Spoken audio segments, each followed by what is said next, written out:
Sir నమస్కారం sir. నమస్తే అండి. సార్ ఔరంగజేబ్ పరిపాలన బాగుండేది. ఆయన మందిరాలు బాగుండేవని జెప్పేసి సమాజ్‌వాద్ పార్టీ నేత అబూ ఆజ్మీ చేసిన కామెంట్స్ పైన బీజేపీ నేత నవనీత్ గారు ఒక కౌంటర్ ఏసారు సార్.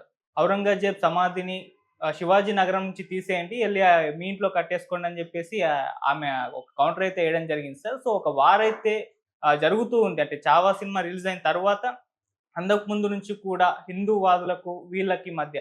సో ఏం జెప్తారు సార్ ఈ మాటల యుద్ధం గురించి? మరి మీరేం జెప్తారు? అంటే ఆవిడ చాలా లైన్ దాటి కూడా మాట్లాడారు హ్మ్. కౌరు గారు. ఆవిడ ఏమంటారంటే, వారిని అభిమానించే వారి ఇంటికి పంపించేయండి హ్మ్. అంటోందావిడ. అంటే ఇలా ప్రతిదీ వెళ్ళిపోండి అంటారా? ఈ దేశం మాది, మీరు వెళ్ళిపోండి ఇక్కడి నుంచి అని ముస్లిం సమాజానికి ఆవిడ సందేశం ఇస్తోందా అనే యాంగిల్‌లో చూస్తాను నేను దీన్ని. హ్మ్. అంటే ఈ దేశం మాది అని చెప్పుకునే రైట్ ఎవరికి ఇచ్చారు? ఆవిడ మహారాష్ట్ర ఈ దేశంలో లేదా? భారతదేశంలో భాగంగా ఉందా? లేదు మహారాష్ట్ర హిందూ లిబరేటెడ్ ఏరియానా అనేది కదా తేల్చాల్సిన ముందు. భారతదేశం ఇన్ టోటల్ హిందూ దేశంగా ప్రకటించుకునే ఉద్దేశం ఉందా వీళ్ళకి?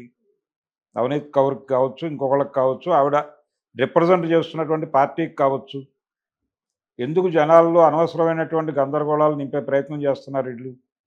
రాజకీయాల పేరుతో వీళ్ళ టార్గెట్ ఏమిటి? అంటే ఈ దేశంలో మెజారిటీ మతం మైనారిటీల నుంచి చాలా ప్రమాదంలో పడిపోయింది అనేది ఎస్టాబ్లిష్ చేయడానికి నానా కష్టాలు పడుతున్నారు. హ్మ్.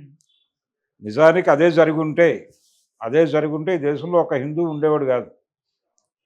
1200 సంవత్సరాల పైన పరాయి మతాల పరిపాలనలో ఈ దేశం ఉంది. హ్మ్. వాళ్ళు ఎవరూ ఏమీ చేయలేకపోవడం వలనే, ఏమీ చెయ్యకపోవడం వలనే, చేయలేకపోవడం అని వీళ్ళు మాట్లాడతారు. చెయ్యకపోవడమే. చెయ్యకపోవడం వలనే, చెయ్యలేకపోవడానికి కూడా కారణాలున్నాయి.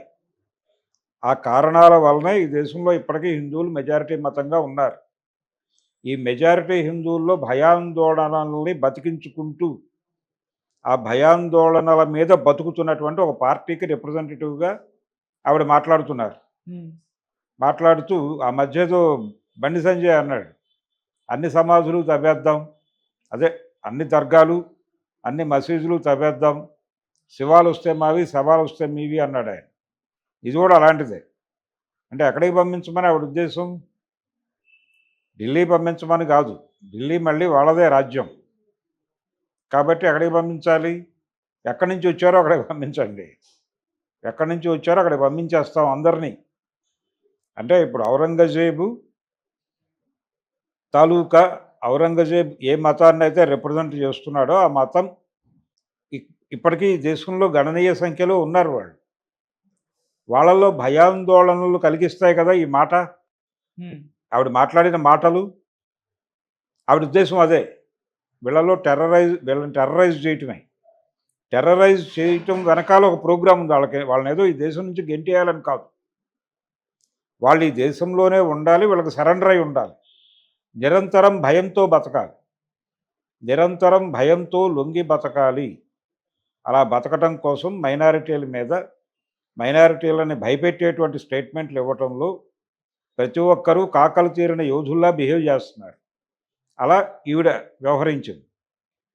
ఆ బాధ్యతతో, వాళ్ళ పార్టీని నిర్దేశించినటువంటి బాధ్యతతో ఆవిడ గొంతు విప్పి ఓవర్ యాక్షన్ చేశారు. హ్మ్. కాబట్టి దానికి ఆ పరిమితుల్లోనే చూడాలి ఆవిడ స్టేట్మెంట్ని. చాలా అంటే దుర్మార్గమైన మైనారిటీలను లొంగదీసుకోవటానికి జరుపుతున్నటువంటి దాడిగా చూడాలి దీన్ని. దీన్ని భారతదేశంలో మత సామరస్యాన్ని కోరుకుంటున్న వాళ్ళు ప్రతి ఒక్కళ్ళు కూడా సీరియస్గా రియాక్ట్ అయ్యి వాళ్ళకి బుద్ధి చెప్పాల్సిన అవసరం ఉంది. లేకపోతే ఈ భయాందోళనల మధ్య హిందూ మతాన్ని సమాధి చేసే ప్రయత్నం కూడా చేస్తున్నారు అది.